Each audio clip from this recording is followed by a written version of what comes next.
What if Social Security were to go bankrupt and still make its payments? Interesting. We're going to dive into this. A good article from thinkadvisor.com. We'll check this out. See my fresh cut. The better half just cut it. Zooms, quarter inch. I don't think it's a quarter inch actually up top. I'm not sure, but a quarter inch on the side. I was thinking about just getting a buzz cut, just like the old days. Zoops, but nah. Because I got to look somewhat presentable, right? All right, so let's dive into this. Again, from ThinkAdvisor. I don't know why I can't see the headline, man. It's weird because I got these ads on here. It drives me crazy. All right, so there we go. There we go, sweet. The Social Security Trust Fund used to pay retirement benefits is on track to be depleted by 2032. We're going to run out of money. Oh my goodness, they're never going to pay the benefits as we're funding Ukraine. According to the Old Age and Survivor Insurance Trust Fund is likely to be exhausted by 2032 and the Disability Fund by 2052, according to CBO, Congressional Budget Office. Let me tell you, so folks, if you think the CBO was all that in a bag of chips, I got some oceanfront property in Tennessee for you. All right, so to steal from George Strait, we're going to put it in Tennessee so I don't get trademarked. Oceanfront property in Tennessee. CBO is oh man, what does they use, like static accounting and things like that? It's so. I mean, they're okay, but they've been so wrong on so many things that this one right here is just I'd take it with a grain of salt. But I still like their conclusion nonetheless. Let's go into this.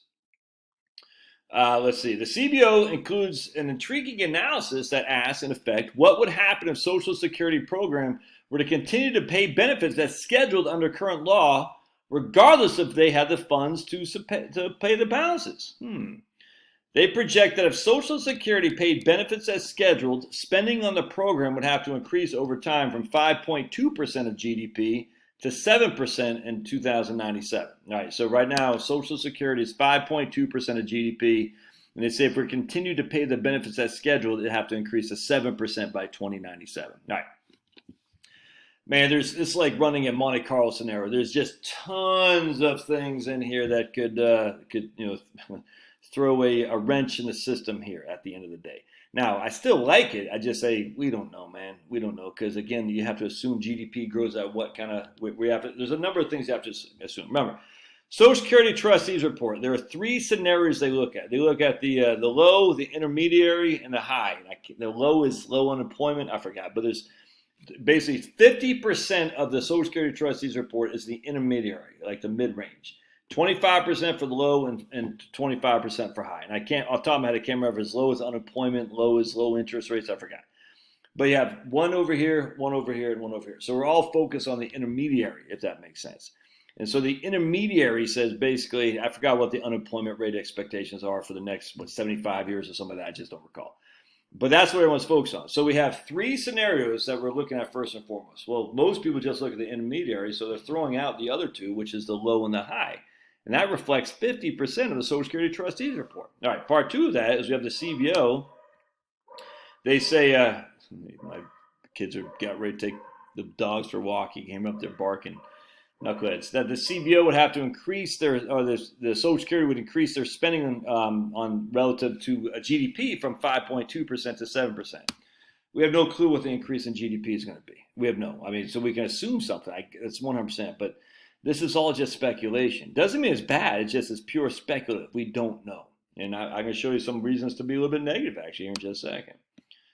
As the CBO report explains, under current law, revenues dedicated to Social Security would remain about 4.6%. All right, so that simply means we're not increasing the revenues.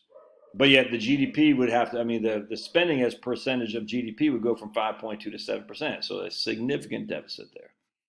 As such, the funding of full benefits would need to come from someplace. So we're not making enough money to pay the bills. Where does the money come from? All right. So one of the options is they say they have an actuarial deficit of about 5.1% of taxable payroll, which is slightly higher than what they projected last year. So the federal government could pay the benefits prescribed by current law through 2097 if payroll taxes were raised immediately and permanently by about 5.1 percentage points. All right. So that's 2.5% on each side for the employee and for the employer. All right, and this is where the CBO makes a big mistake, in my opinion. All right, so that would, let's see. So it increased the payroll from 12.4, so we both pay 6.2 now. You pay 6.2 and your employer pays 6.2 to 17.5. Others would say have to reduce the benefits by 27%. I love these false dichotomies, like we have to raise payroll taxes or we have to reduce benefits.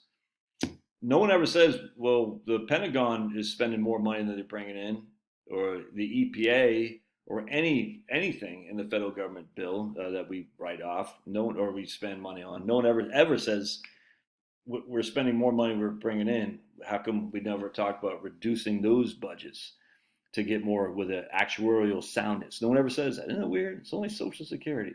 Huh, why could that possibly be? Well, we know why. It's to scare the bejesus out of you, man.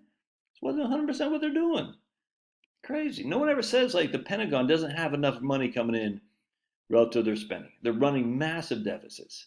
We've run massive deficits since the last 4 years of the Clinton administration because there was a Republican Congress when we ran budget surpluses. I think other than like 1960s, we hadn't run budget surpluses at all. So we have these deficits which just add to the debt, and no one's sitting there saying, I mean, some people are saying we can't continue this. I don't know, you don't know, but the issue is how come we never talk about it with Social Security? Now let's keep going. All right, so again, we have to raise payroll taxes by 5.1%. That's 2.5% on each side. The CBO warns that a policy that increases revenues or reduces outlays will not necessarily change the solvency after 2097 because that's when the 75-year period ends. All right. The problem with the CBO is they use static accounting or static budgeting. All right, so they assume that if you raise the payroll tax by 2.5% on each side, that 2.5% for the employer and 2.5% for the employee, that won't change people's thoughts on hiring people. And that's where it can be negative. If it's a 2.5% increase in payroll tax, less employers are going to hire people because they can't afford it, dude. You know what I'm saying? Like I'm self-employed. I pay both sides of that. They're just going to say, I can't continue my employment growth if I have to pay an extra 2.5%. I just can't. So what would happen is you'd have lower employment numbers. And again, if you look at the three sections of the trustees report, Social Security, the low, the intermediate, and the high. And I think the high is high unemployment, if memory serves. Well, is the CBO then saying if we increase our payroll tax, thus inherently reducing revenue to a business, inherently it's going to have less employees, which would be on the high end of the Social Security trustees report on employment numbers, which makes it worse. You have less employment, you have less people paying payroll tax. You see what I'm saying? So the solution is simply, we got to start with a 50 basis point increase in payroll tax. Just do that right now. Right now, say 50 basis points. You pay you pay half, Josh. 1/2 of 1%, and Josh, the Heritage Wealth Planning employer, will pay another 1/2 of 1%. You can't kick it all at one fell swoop at 2.5. You just can't. And it's in 2098, and we'll have to worry about 2098 later. Dude. We got to worry about the next 20 to 30 years. That's what we need to worry about. And so right now we're solving until 2032. That gives us 10 years. Maybe 2033, maybe 2031. We don't know. No one knows. It always changes every year because we don't know what the numbers are going to be. At some point, we're going to have to raise the payroll tax. There's no two ways around that. Or we just have to go to general revenue and just spend like we do on everything else. And no one seems to care, again, about deficits anyplace else. No one talks about that. I mean, they talk about it, but no one does anything about it. Because everyone has a lobbying arm that says, I need that money from research for the NIH. I need that money for helping aid to families with dependent children. No one wants to have their budgets cut. No one does. Don't tax me, don't tax you, don't tax me, tax the guy behind the tree. That's what's happening. Anyway, the point being is if you're worried about Social Security not paying his bills, I don't know what to tell you, dude. It's insanity to do that because the Defense Department isn't worrying about it. The EPA, the Department of Education, all these things aren't. The money will come out. Now, again, how solvent that is, we'll have to wait and see. But not to use Social Security in your financial planning, I just don't understand it. All right. Hope this helps. Love to hear your thoughts. If you like these videos we do and it helps you and you want to support me, you can buy me a coffee in the Doobie Dook. And don't forget to subscribe to my email list as well. That's in the Doobie Dook as well. All right. We'll see ya.